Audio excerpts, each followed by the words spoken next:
Good afternoon and welcome, everyone. Thank you for joining us for our weekly Shanti in Place meditation and wisdom teaching. We invite you to make yourselves comfortable. As always, we ask that you take a moment to make sure that you are, in fact, muted out.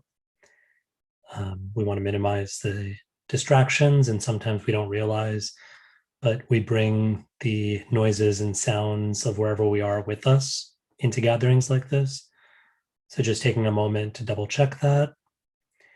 You're welcome to keep your camera on or off as you feel comfortable.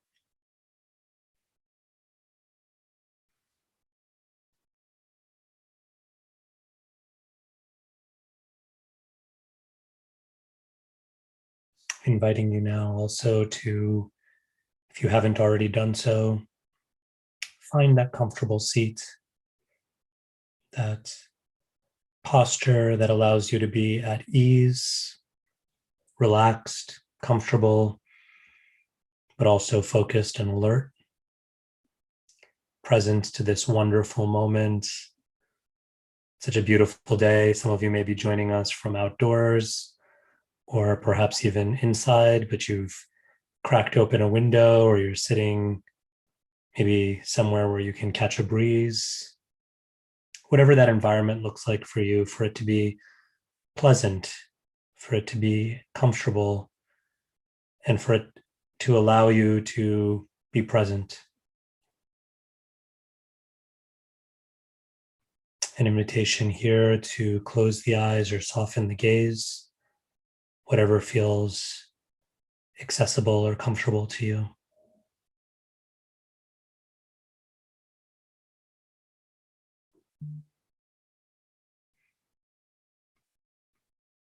We'll begin as we generally do.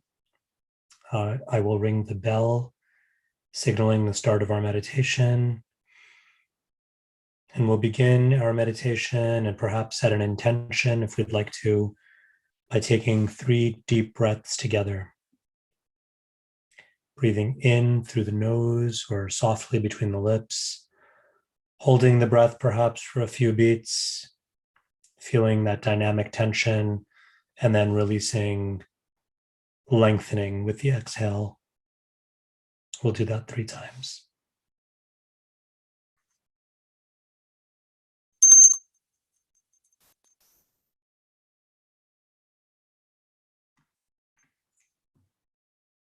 Breathing in,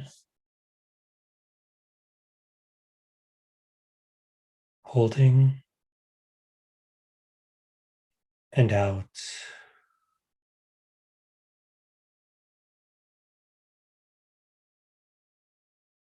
In, hold, release.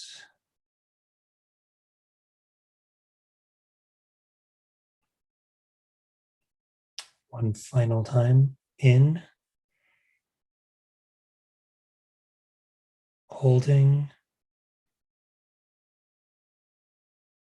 out.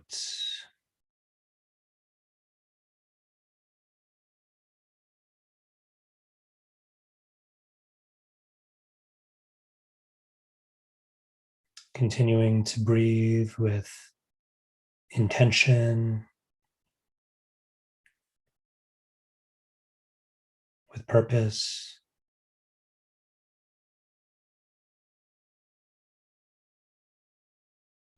And allowing ourselves a moment or two to find that pace,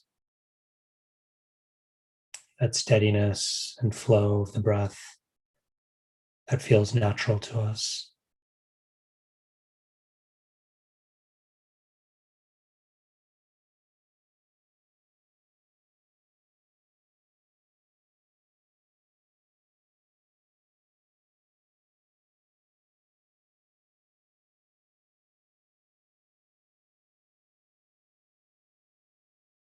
Settling into that breath and simply noticing it.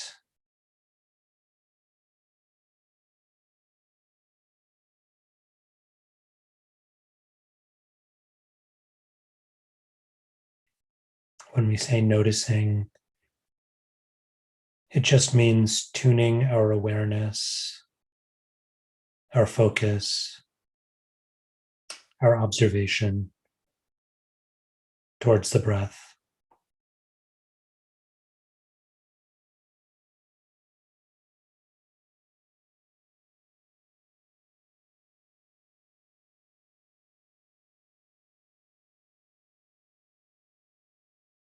It's something we do all the time, but rarely do we set our intention towards being aware of it.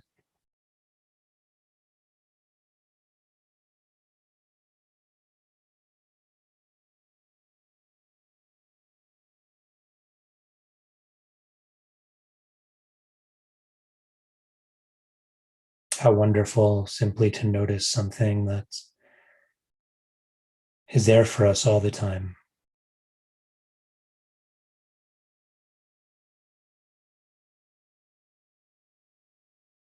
and is there for us now.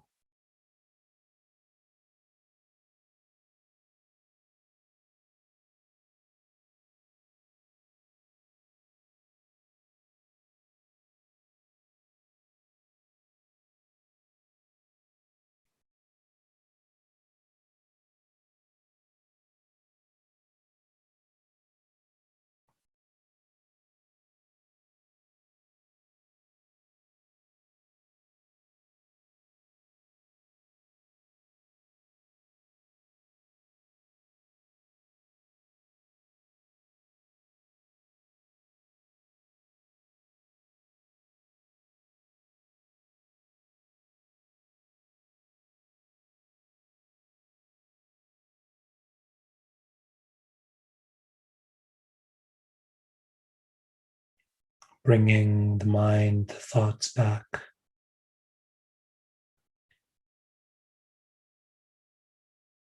bringing them back to the breath,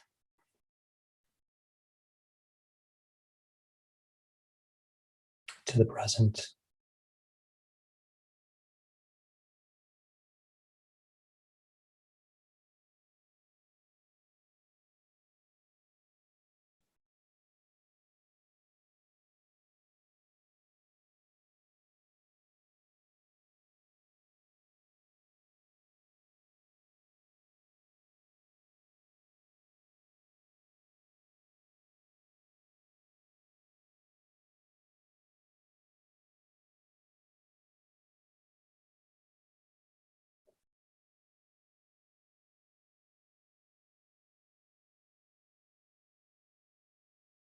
Continuing to notice the breath, continuing to allow our awareness, our thoughts to rest on the breath.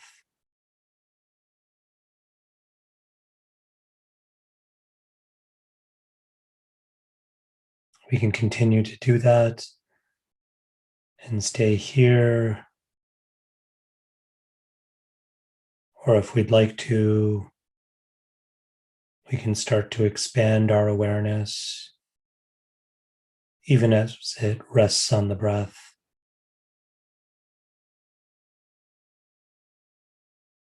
expanding it to observing and noticing any feelings or sensations that might be arising.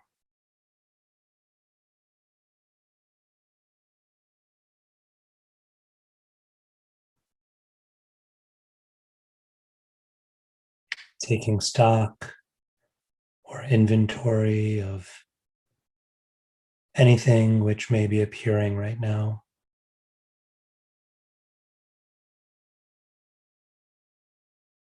Physical sensations of pleasure or discomfort,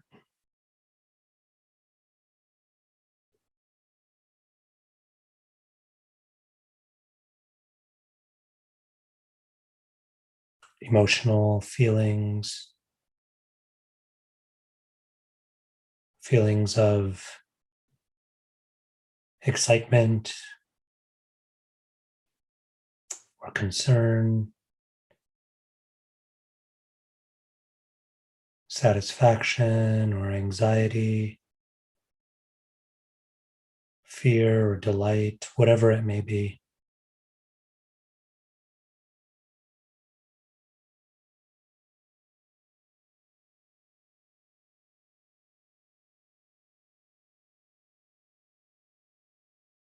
Can we notice whatever is there,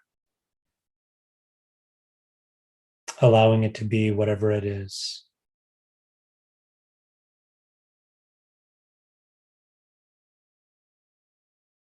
without perhaps even the need to name it or categorize it?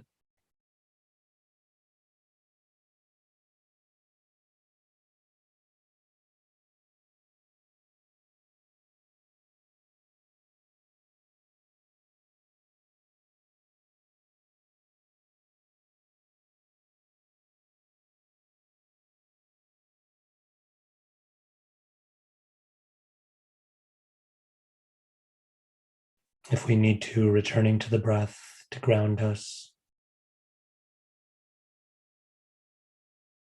to bring us back to the present.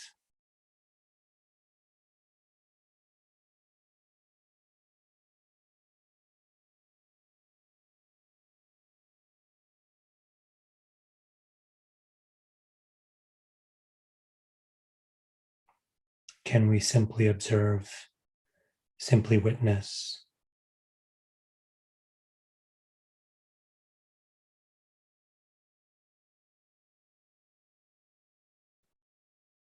Imagining perhaps that we are seated in a theater,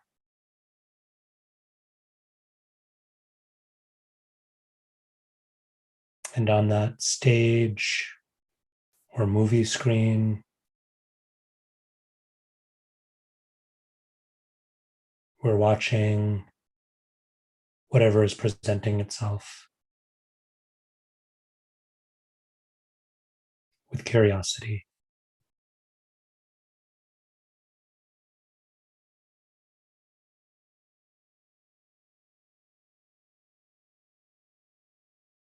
Allowing the drama or the movie to unfold, present to whatever is there,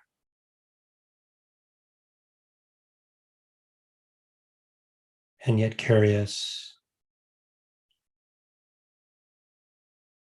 letting go of any expectation of what the next scene will be.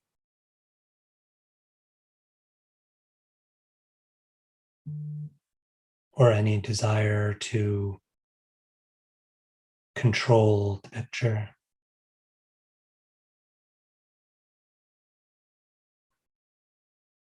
to rewrite the script.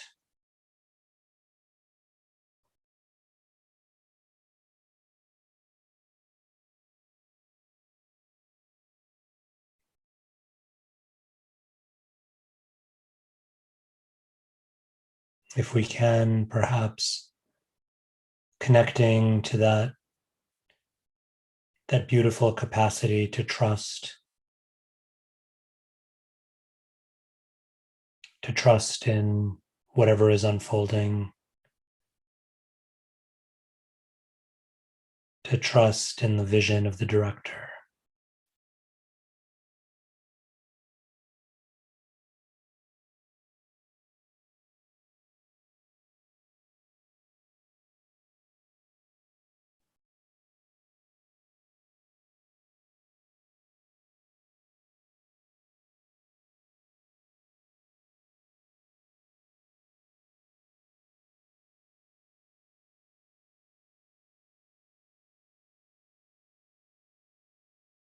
Knowing that soon the images that are presented on the movie screen or being enacted on the stage will come to an end. The curtain will draw closed. The theater lights will slowly come up, and we can rise from our seats and exit the theater.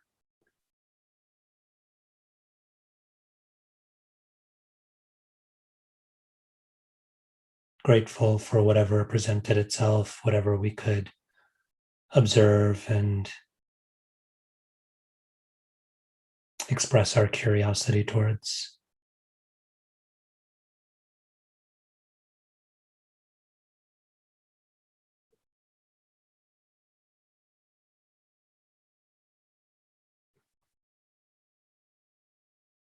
Returning with deeper awareness to noticing the breath. We'll close our meditation with one final deep breath in, and then the chanting or hearing of the sacred sound Om as we exhale.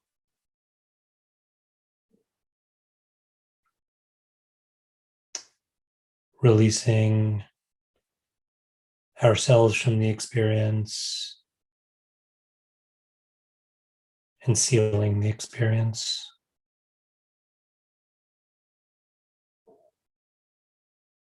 Breathing in deeply.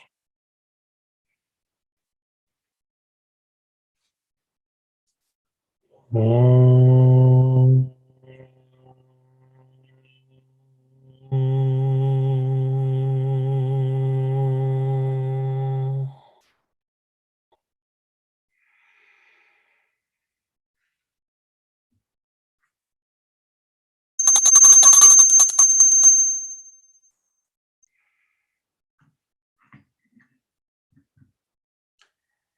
Gently now, and in a way that feels comfortable to us, opening the eyes, returning our awareness and our presence to the room we're sitting in and to the virtual room that we're sitting in, to our gathering together.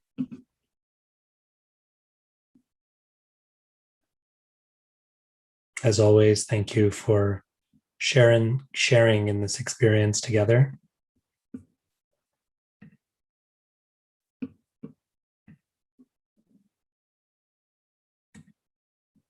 As we often do today, we try to lean into this practice, this faculty of observing. That's not a coincidence. The practice of meditation that at least I'm most familiar with is located in and arises from a tradition that holds essentially who we are at core, the self, the true self, known in Sanskrit as the Atman. Its primary occupation, if you want to put it that way, it's sort of what it does, who it is at core, is that it is an observer, a witness. In fact, one of the words, the synonyms used for the true self, the Atman or the Purusha, is drashtu, which means witness. So this is a powerful practice. Of course, we're doing it all the time anyway. Every time we're sort of engaging with anything, we're observing, we're witnessing. But how wonderful to practice it with more intention, with more purpose, with a sense of fine-tuning this capacity to be the kinds of intentional, thoughtful witnesses that we know we can be. And so by practicing in this way to be the witness, we can learn to approach the dualities of life, the challenges, the ebbs and flows, with equanimity and stability.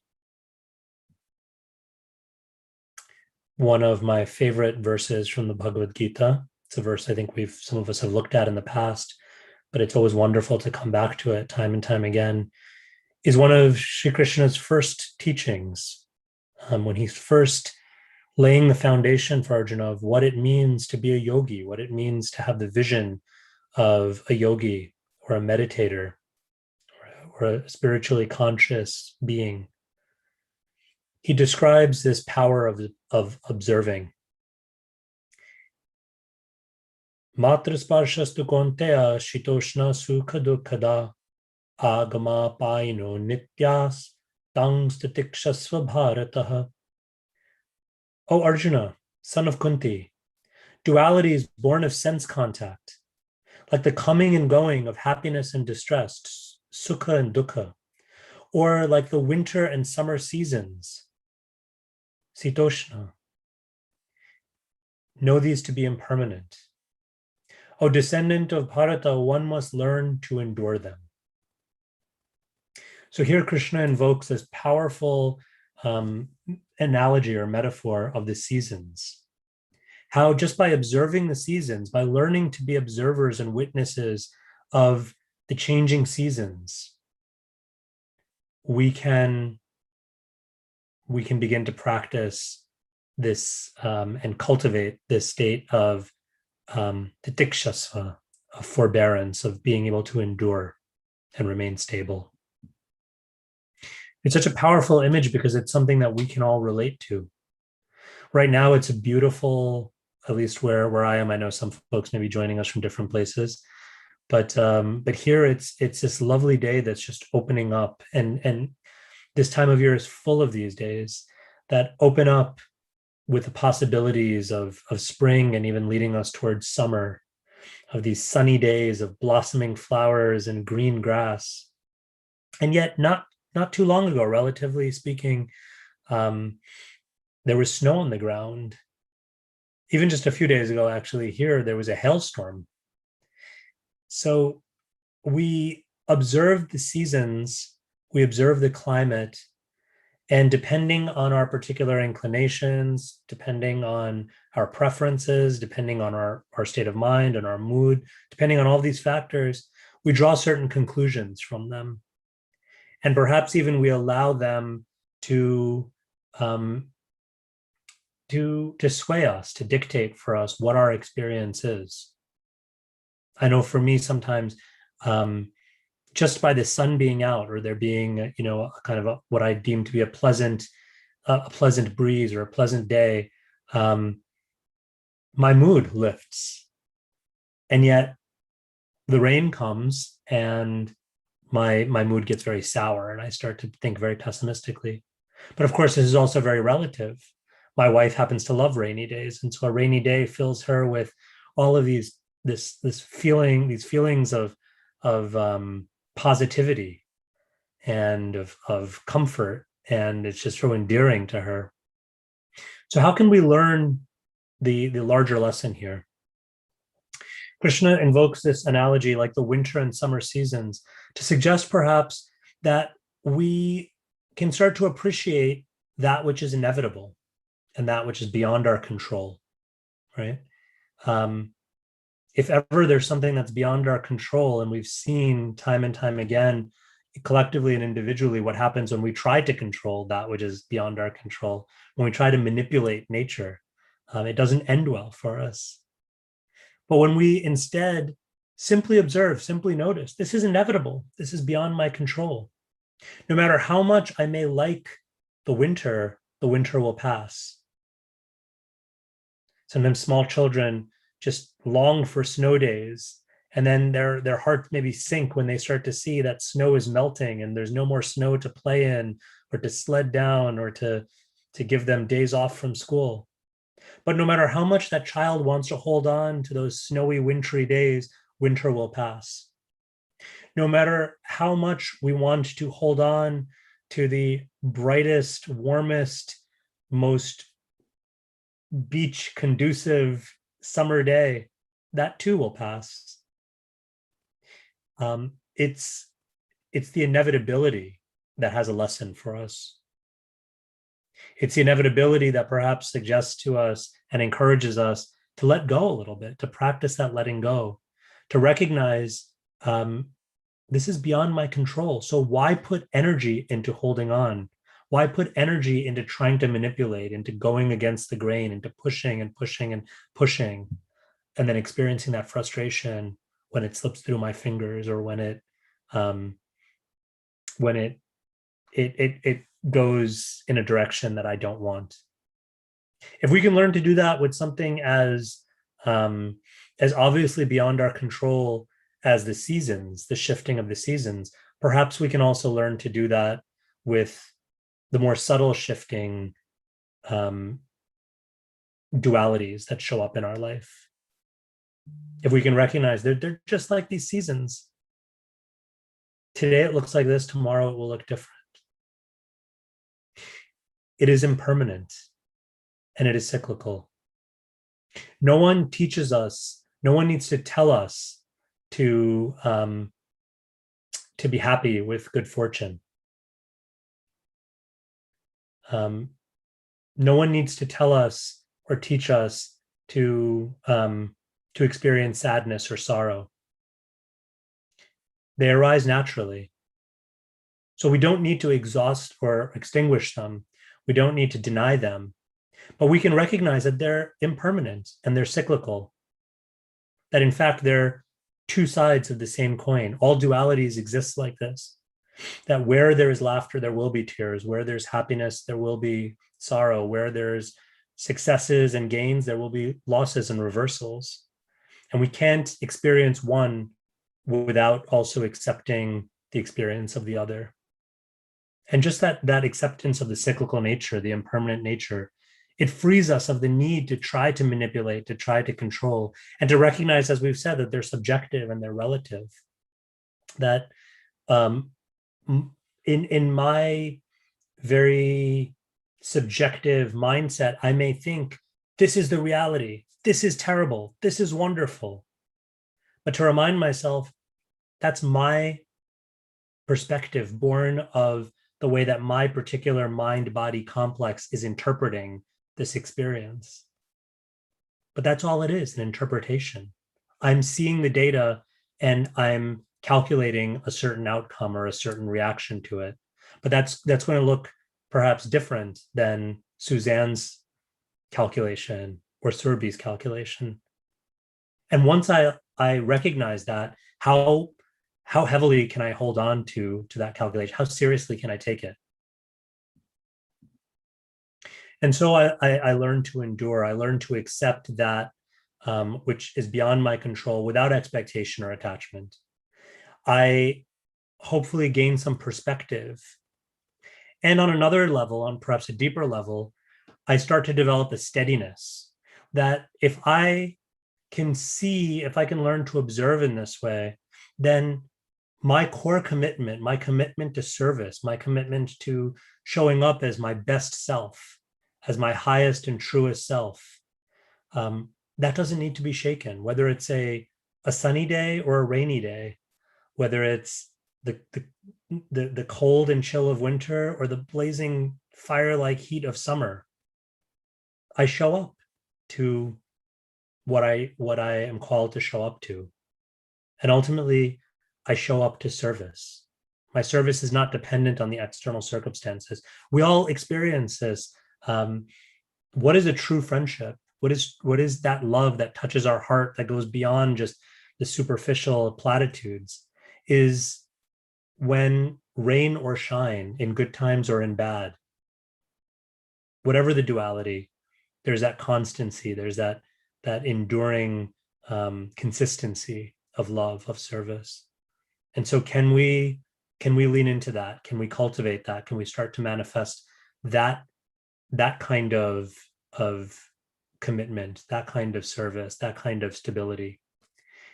And although it may seem difficult, when we do that, that opens up the possibility to even observing the dualities with wonder, with humility, and ultimately with gratitude, knowing that the dualities, however they show up, whether they show up in a form that is pleasing to me or that is challenging to me, they're coming from the same wonderful divine source.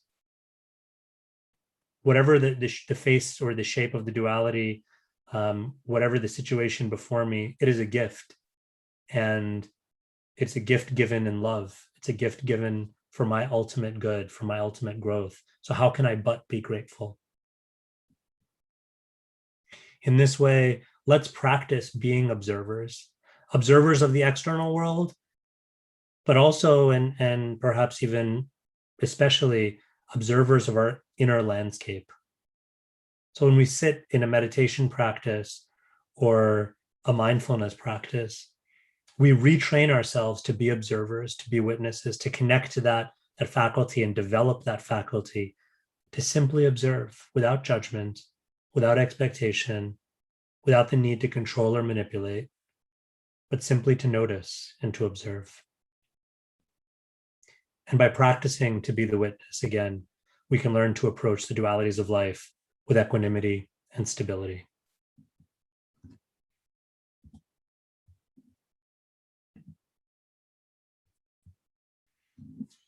Thank you all so much for joining.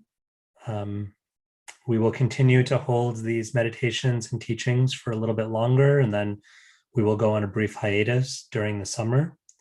The fall will be a time of transition. As many of you know, the university which this particular meditation is connected to is continuing to evaluate and monitor, but it looks like we are going to be opening up towards physical programming. And so we're determining what that will look like, what programming will remain virtual, what programming will shift to in person.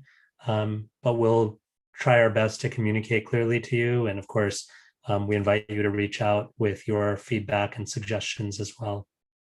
So again, thank you so much for giving of your time and for joining us in this very, very special gathering. We hope you have a wonderful day, whether it's rainy or sunny, cold or hot, whatever your relationship with the weather outside or inside. We hope you have a wonderful rest of your day, a wonderful rest of your week, and looking forward to seeing you again.